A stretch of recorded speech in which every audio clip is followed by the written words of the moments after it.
வணக்கம் நட்புகளே, எல்லாரும் எப்படி இருக்கீங்க? இன்னைக்கு நாம பார்க்க போறது எண்ணம் போல் வாழ்க்கை. ஆமாங்க, எண்ணம் போல்தான் வாழ்க்கை அமையும். எண்ணம் போல் வாழ்க்கை, எண்ணம் போல்தான் வாழ்க்கை.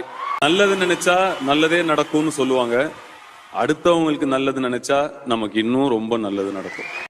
இந்த எண்ணங்களுக்கு வலிமை உண்டு. எப்படிப்பட்ட எண்ணங்களை நாம் மனதில் கொள்ள வேண்டும்?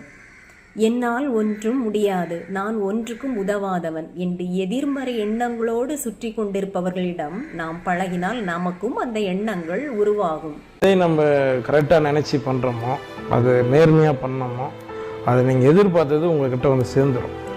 தவறான ரூட்டில் போனோன்னா வருதுன்னா அவனா தாறுமாறாக போயிடும், எங்கே செதறி போயிடும்.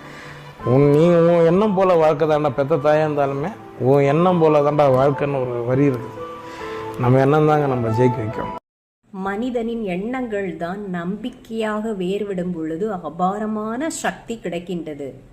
இந்த நிகழ்கால எண்ணங்கள் தான் எதிர்கால நம்முடைய வாழ்வை உருவாக்கும் ஒரு அற்புதமான கருவி. அதனால தான் எண்ணங்கள் தூய்மையாக உயர்ந்த எண்ணங்களாக இருக்க வேண்டும். சமுதாயத்தில் நல்ல எண்ணங்களை விதைக்க வேண்டும்.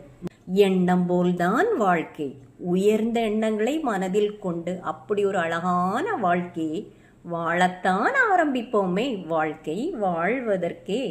இந்த பதிவு உங்களுக்கெல்லாம் பிடிச்சிருந்ததுன்னா லைக் பண்ணுங்க. நாளும் ஒரு செய்தி சேனலுக்கு உங்களை வரவேற்கிறேன். இதுவரைக்கும் சப்ஸ்கிரைப் பண்ணாதவங்க சப்ஸ்கிரைப் பண்ணிக்கோங்க. நன்றி.